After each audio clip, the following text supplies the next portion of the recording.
Hey you guys, it is May. So I'm going to recap how my investing has went for the month of April, as well as how much I've saved for the month of April and my goals and all of that.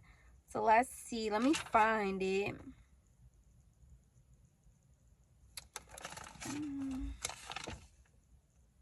So you guys know that I planned on updating you guys each month on how much I've saved, how much I've invested, and yes. So let's start with my savings. So I have a 20K savings goal by, I'm going to say by July of next year. I'm currently sitting at 14,613 and 23 cents.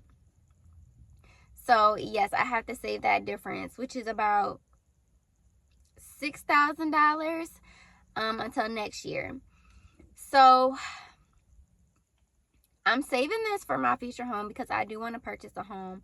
But y'all, I'm not gonna lie, like my thoughts have changed just because everything is so expensive.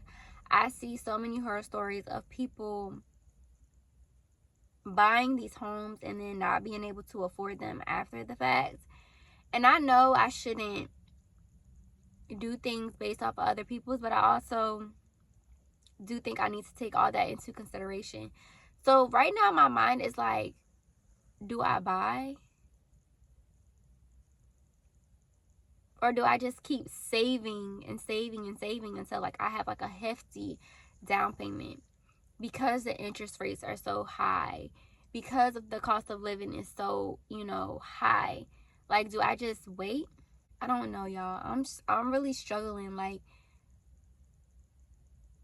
the world is so different now. And it's just like I can make money. I can make money while my money is sitting in a high yield savings account rather than just spending this money out. I don't know if that makes sense. But anyway, let's get into it. So I ended March with $14,246. My goal is to save $300 a month towards my future home. So I have $14,246 at the end of March. At the end of April, I ended with $14,623. So my total growth for that month was $367. Therefore, I actually grew $67 more than I anticipated, which is good. And I'm so excited about that. And I'm so proud of myself. Y'all, this requires so much discipline. And I know $300 might not seem like a lot, but y'all, I'm doing it. I'm doing it. Not to mention all the other things that I'm saving for, all the other sinking funds that I have. So, yes. So, April 8th, I got paid and I sent $178 from my paycheck as well as the overtime that I got to the Future Home Fund. April 14th, I sent $32 to my Future Home Fund, and that was from my credit card rewards. So I earned $32 from my credit card based on the rewards and what I spent. So I sent that straight to my high yield savings for my future home. April 19th, I sent $66.73. And that was money that I earned from my money being sent in high yield. So I literally earned $66 for my money being in a high yield savings account. April 21st, I sent $90 from my paycheck to my future home fund. So that's how I was able to save. That's how I was able to save the $367. So for the month of May, I don't know if it's going to be that high because I have a lot going on in May. My niece is graduating. It's Mother's Day. And I have a trip planned at the end of May. So I don't really think I'm going to be able to reach that goal, but we'll see. Things I'm doing to try to reach that goal is just to cut back on spending so that if I have any money left over, I can just go ahead and send that to my savings or spend it on what I need to spend it on as far as, giving my niece her gift, getting my mom a gift, things like that. And then I also plan on putting in overtime at work. So typically Mondays are the only days that I'm able to get overtime because that is our busiest day. So y'all, I'm going to be trying to get at least an hour of overtime each Monday for the next month, basically, so that I am able to accomplish this $300 goal. So yes, I don't know how that's gonna go, but we're gonna try. All we can do is try. So yes, let's go ahead and get into my investing.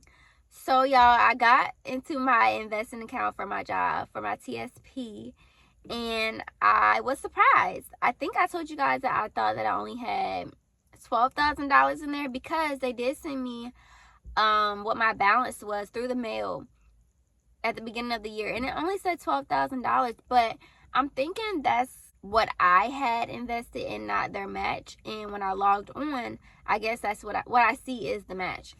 So when I checked on April the 30th, it was $17,911.85. And y'all, I didn't change anything. I'm still contributing about $110 per paycheck into my TSP, and then my job, of course, is matching that. Other investing outside of that, so I'm contributing to my Roth IRA. The goal is $70 a month. That's what I can afford right now. So I do have $165 sitting in my Roth IRA. I did put $25 in there my first paycheck, and then my second paycheck I put $35 in there. So that's still $60. So I didn't reach that $70 goal, but next month we're on it. We are on it. So yes, y'all. And then my Roth IRA is with Ally. I'm thinking I might have to move my Roth IRA into a different account, because I have to invest every day, if that makes sense. Like, I have to put in a stock every day. It only lasts for the day. And I just really just want to put the money in there and let it do what it's going to do, and let it accumulate its interest. But I don't think I can do that with this specific Roth IRA account with Ally. So I'm going to have to find another account, basically, because I want the money to grow. I don't want it to just sit there and not do anything. So yes, y'all, that's the update. I did contribute to Braylon's 529 this month. I did put $70 in there this month, and his dad also put some money in there too. So yes, y'all, I'm so proud of myself. Of course, at one point, this was just a dream, a hope that I will be able to do this one day, and I'm so proud of myself. I pray that I am able to continue to put more each month. I pray that my income increases so that I'm able to put more, and then eventually I'm able to open up a brokerage account so that I can invest money into that as well. So yes, y'all, this is my update for the month of April. Thank you for watching, and I'll see you guys next time.